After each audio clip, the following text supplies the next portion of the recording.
Hi everyone, welcome back for another whiskey review. Working my way through this amazing journey of discovering the LP10 Elements of Islay tasting kit down to my fourth sample out of 5, onto one of my favorite Islay distilleries, Laphroaig. This one on the tiny bottle says LP10, referring to the Laphroaig. Now, if you haven't learned about Elements of Islay so much, what I might actually do is record a separate video talking specifically about Elements of Islay, so I'm not repeating myself through the 5 videos. Going straight into it. Now, this one is something very, very special because, like I said in the previous videos, you can go on to the Elements of Islay website. There's all the information available in very great detail when the whiskey was distilled. In some cases, they do disclose how old the whiskey is exactly. In this case, they haven't, but what they have disclosed, which excites me a lot, is the whiskey was distilled in 1998.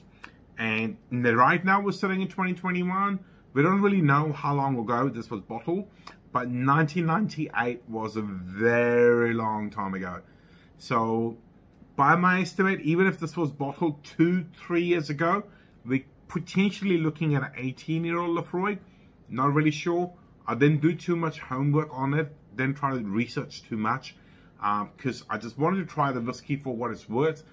That, you know, I'm sure someone else, a far more fanatic than me, would have figured out somehow exactly what is the age of this whiskey. But I'm just going to be happy and enjoy it, knowing the fact it is from 1998, which is a very long time ago, a time when I was still living in India as a teenager, because we moved to New Zealand in 2001. So something a little bit special. Bottled at 53.9%. That might allude to it being a bit older. I don't know. I'm saying too much. Well, let's see what's it like on the nose. Now, as I've been telling you guys through the 3 samples before, is the only problem is the samples are too small, but that's absolutely fine. You know, 30 mils is enough, and I'm quite lucky. I'm double dipping with these samples anyway. I've had the joy of trying them on Zoom with my friend Murray, and now recording the reviews for YouTube.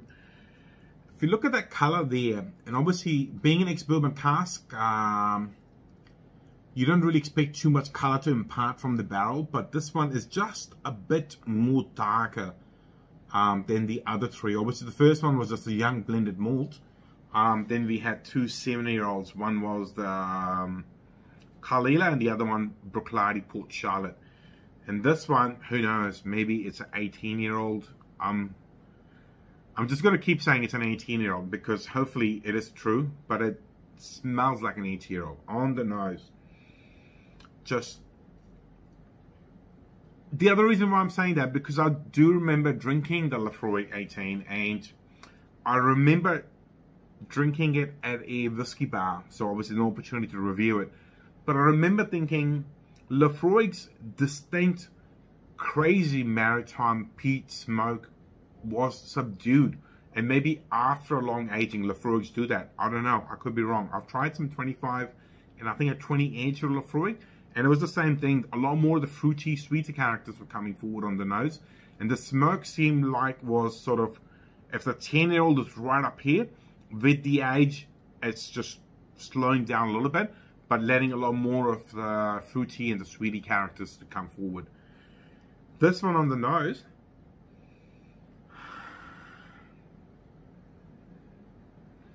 bit of honey, solid dose of oak, sort of mixing into the smoke. Really good. The oak is very, very evident. You can tell the whiskey's been in a barrel for a little while. I hope I'm not wrong, and somehow it was distilled in 1998 and sitting around for a very, very long time, and turns out to be 8-year-old. I'm sure it's not an 8-year-old whiskey. This is a long age whiskey. At least a 15-year-old. I'll settle for 15.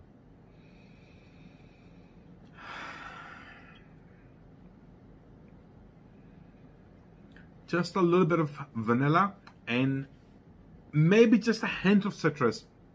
A hint.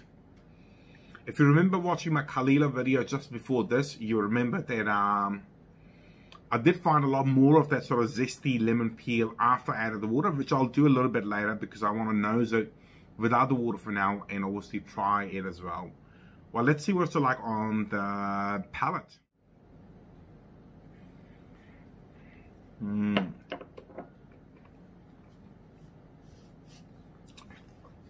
So what's interesting, when I tried the sample on Zoom with Murray, I found a bit of ginger, and this time, as soon as I sipped it, I was looking for the ginger and found it.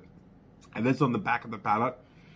But that light fruit, you know, distinct light fruits. I don't want to say lychee. Lychee is too sweet. But there's a distinct light fruit sort of freshness on the front of the palate, and the whole time there's a bit of smoke rolling back and forth. Sort of gentle to strong, not too strong, but gentle to strong smoke, which is really good. And I'm enjoying it's allowing that sweetness to do its magic. There is sweetness in Laphroaig whiskey if you're patient and take your time with it. Even a 10-year-old, which can be a bit of a painful dram for some. But if you take your time, there is immense sweetness in there. You just got to let it settle down a little bit. So good.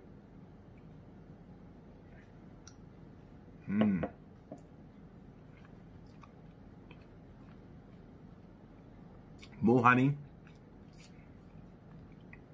The salty, gentle salty briny character is kicking in now on the front of the palate. But loads of sweetness. It's making me crackle. And I like when that sound comes from there. Very nice. This is an interesting dram. And I'll just go back to my notes. This was a 442 bottle release. So maybe there's some out there in the wild if you go looking for it. Well, I've added just a couple of drops of water just to see what happens.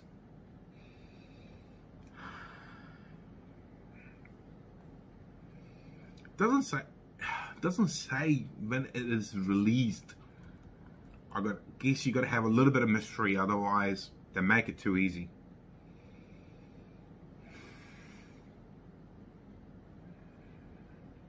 Just a hint, a little bit more vanilla.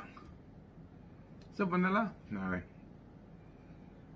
Maybe more of a ripe bananas.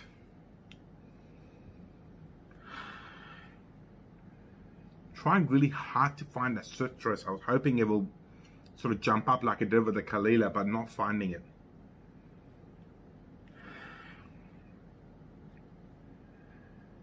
Just a hint of citrus, but not too much. Well, let's see if something else has happened on the palate.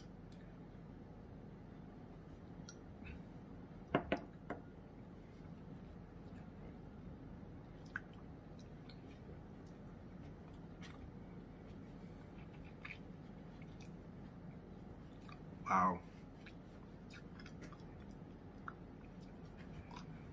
On the palate, I'm finding that sort of lemon peel character now. The smoke is sort of there, but you almost forget about it because there's so much of the tropical sweetness coming through. Wow, juicy. really juicy dram. They should hire me to come up with some names for the releases. This is a juicy dram. Juicy dram with the smoke. That's what it is. Maybe someone will do a wrap around it. Well, that's it from me. If you're liking the content, please like, share, and subscribe. If you've been keeping an eye on the box, as you can see, like those specialty chocolates, the tiny little things are disappearing. It's down to one, and I'm really looking forward to trying that. And hopefully tune in to watch the review. See you another time. Bye-bye.